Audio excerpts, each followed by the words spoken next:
पापा के जाने के बाद घर में माँ अकेली थी। वह दादाजी के कमरे में जाती थी।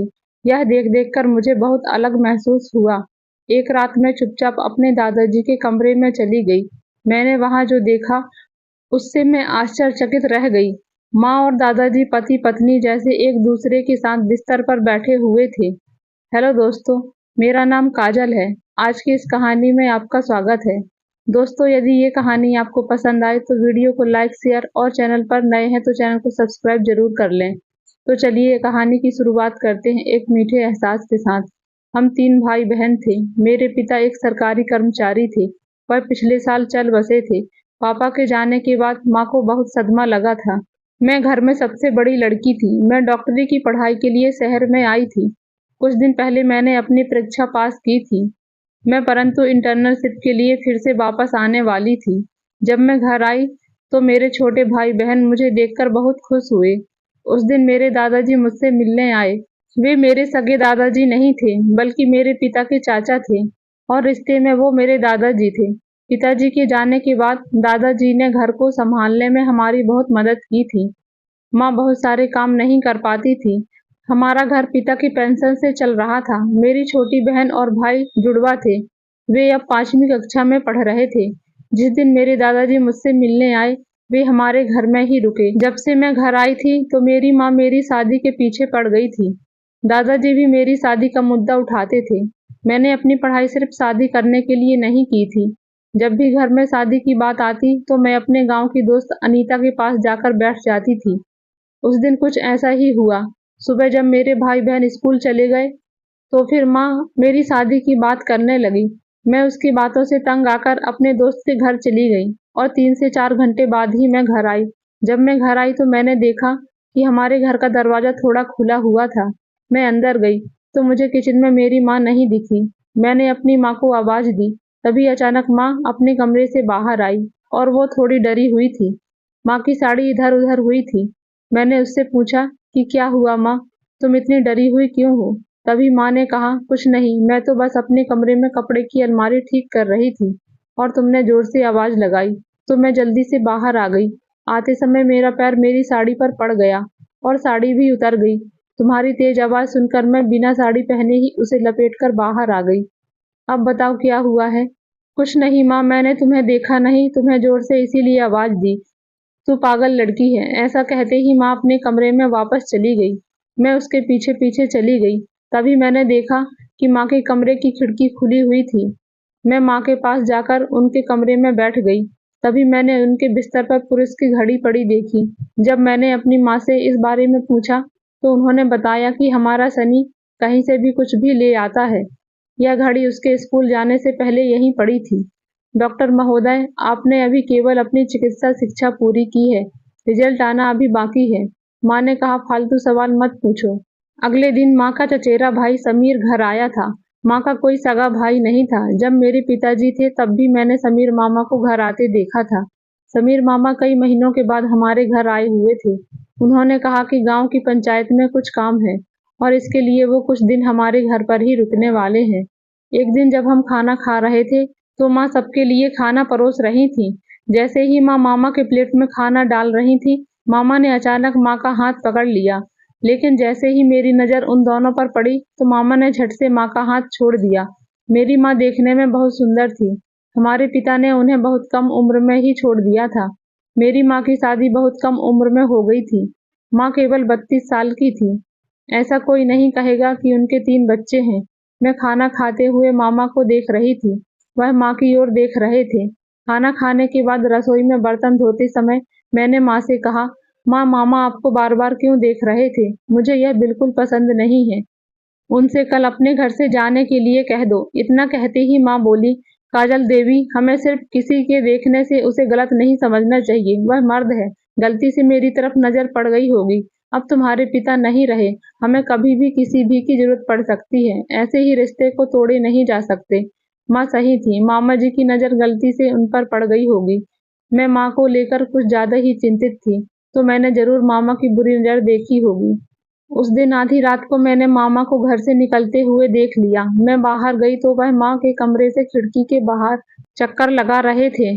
उसने मुझे देखा और तुरंत अपने घर के अंदर चले गए। अगली सुबह मामा अपने काम के लिए घर से निकल गए। उनके बाद मैं अपने दोस्त के घर चली गई। मेरी दोस्त अनीता के घर पर एक लैपटॉप था और इसलिए मैं उनके पास जाती थी। मुझे अपनी पढ़ाई के लिए एक लैपटॉप की जरूरत थी और यह हमारे घर में नहीं था।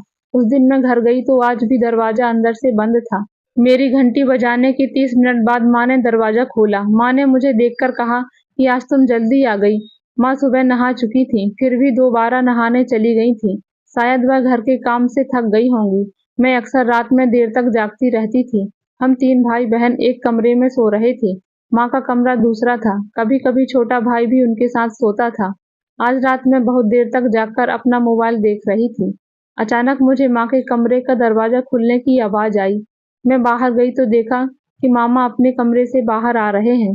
उसने अपनी कमीज सीधी की और माँ के कमरे से बाहर चले गए। उनको ऐसा जाते देख मैं माँ के कमरे में गई। मैंने माँ से कहा, माँ, मामा यहाँ क्यों आए थे? फिर वो बोली कि कुछ नहीं, वो ऐसे ही आ गया था। जब तक मामा यहाँ है मुझे माँ सुरक्षित नहीं लगती। उसे अपनी निगरानी के लिए एक आदमी की जरूरत थी, इसलिए अगले दिन मैंने अपने दादाजी को घर पर बुलाया। मैंने उन्हें कुछ दिनों के लिए हमारे घर पर रहने के लिए बुलाया। घर में दादाजी होंगे तो मम्मी थोड़ा डरेगी। जब मेरे दादाजी घर आए तो मेरा काम कम हो गया, क्योंकि दादाजी घर में सभी पर नजर रखते थे। हमारा घर बहुत बड़ा था। दादाजी वहां रहने में कोई दिक्कत नहीं हो रही थी। हमने उन्हें घर में एक कमरा दे दिया। एक बार मैं सुबह जल्दी 3 बजे उठ गई।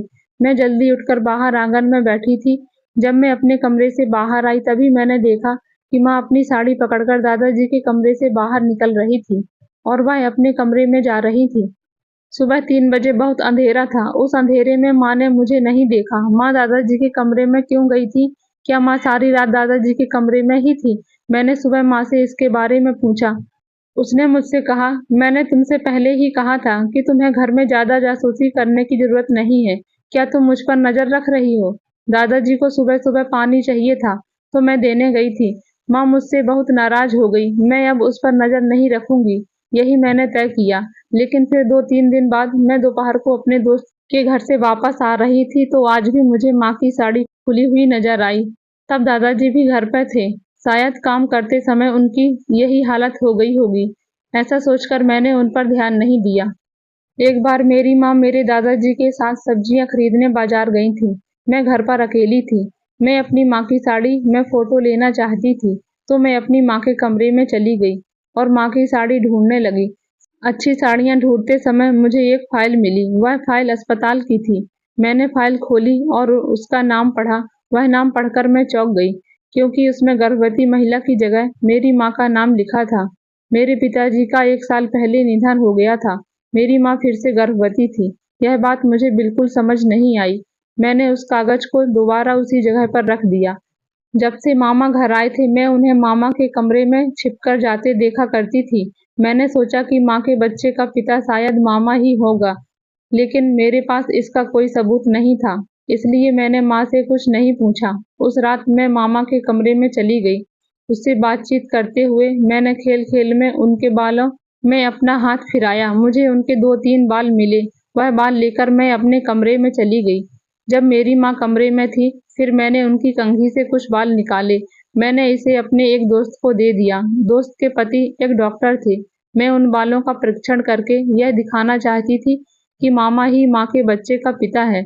2 दिन बाद टेस्ट का रिपोर्ट आया तो रिपोर्ट देखकर मैं हैरान रह गई, क्योंकि माँ के गर्भ में जो बच्चा था वो मामा का नहीं था। मेरी माँ मुझसे कुछ छुपा रही थी। वह गर्भवती थी, लेकिन बच्चे का पिता कौन था यह मुझे समझ नहीं आया। माँ के कुछ दस्तावेजों से मुझे शक हुआ। कुछ दिन बाद मैंने देखा कि मामा रात को माँ के कमरे की खिड़की में झांक रहे थे और वीडियो बना रहे थे। मैंने उसे रंगे हाथ पकड़ लिया और उसका वीडियो भी बना लिया। मामा मुझे देखकर डर गए। यह भी समझती हूँ कि जिस डॉक्टर को मैंने डीएनए जांच के लिए सैंपल दिया था वह डॉक्टर मामा का दोस्त है। मामा ने जरूर वह रिपोर्ट बदल दी होगी।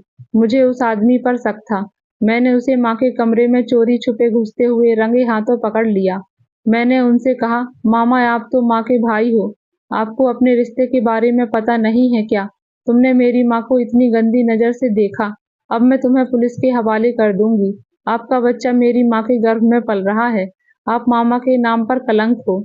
मेरे इतना कहते ही मामा बोले, काजल, तुम क्या बात कर रही हो? मेरी नज़र तुम्हारी माँ पर थी, पर बुरी नहीं, अच्छी थी। मुझे उनसे प्यार था। मैं उनसे शादी करके तुम्हारा और उसका ख्याल रखना चाहता था, और मैं उसके प्रति अपने प्यार का इजहार करने के लिए यहाँ आया हूँ। लेकिन यहाँ जो मैं देख रहा हूँ, उससे मैं बिल्कुल भी प्यार नहीं करता। पिछले कुछ दिनों से मैं जो देख रहा हूँ, शायद वह अभी तुम्हारी आंखों से छिपा हुआ है। फिर मामा ने अपना मोबाइल मेरे हाथ में दे दिया। उसने मुझे वह वीडियो दिखाया जो उसने माँ के कमरे में घुसकर बनाया था। वह वीडियो देखकर मेरी आंखें खुली रह गईं।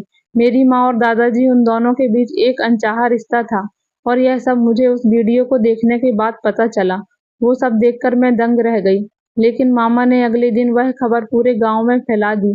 जब दूसरे रिश्तेदार को उनको नए रिश्ते के बारे में पता चला, तो उन्हें माँ और दादाजी की शादी मंजूर नहीं थी। जब मुझे सब कुछ समझ आया, तो मैंने बहुत गुस्से में अपनी माँ से कहा कि उसने मेरा भरोसा तोड़ा है, और मैं उसे कभी माफ नहीं करूंगी। माँ, तुम दादाजी से शादी के बारे में कैसे सोच सकती हो? मैंने उससे यह पूछा। माँ ने कहा कि तुम्हारे पापा के जाने के बाद मैं बहुत अकेली हो गई थी। मुझे 3 बच्चों की देखभाल करनी थी। उस वक्त दादाजी ने मेरी बहुत मदद की। तुम्हारे पापा की 15,000 पेंशन से मैं घर का खर्च चलाती हूँ। कई बार दादाजी ने तुम्हारी शिक्षा के लिए पैसे भेजे हैं। यह संयोग मुझे मेरे रिश्तेदारों से नहीं मिला। तुम्हारे पिता के जाने के बाद मुझे इसी एक आदमी ने सहारा दिया। हम दोनों एक दूसरे से प्यार करते हैं। माँ किसी की बात सुनने को तैयार नहीं थी। दादाजी उनसे प्रेम करते थे। वह एक पिता के रूप में हम 3 भाई बहनों को देखभाल करने के लिए तैयार थे। वह इतने भी बूढ़े नहीं थे। मेरी माँ और दादाजी ने बाद में शादी कर ली और साथ रहने लगे। माँ के गर्भ में पल रहा बच्चा दादाजी का था, यानी मेरे दादाजी मेरे पिता बन गए। पहले तो मुझे इस बात पर गुस्सा आता था, लेकिन बाद में मैं उनके साथ अपने पिता की तरह रहने लगी। मेरे असली पिता के निधन के बाद माँ बहुत दुखी रहती थी, लेकिन अब वह बेहद खुश हैं और हम सब बहुत खुश हैं। दोस्तों, प्यार का रंग रूप से कोई लेना देना नहीं होता, यह सच है। तो दोस्तों, ये थी आज की कहानी। आपको कैसी लगी? यदि अच्छी लगी हो तो लाइक, शेयर, कमेंट और हमारे चैनल को सब्सक्राइब जरूर करें, ताकि इस तरह की कहानी आप लोगों को डेली सुनने को मिलती रहे। कहानी में यहाँ तक बने रहने के लिए आपका बहुत बहुत धन्यवाद। मिलते हैं ऐसी ही एक नई कहानी में।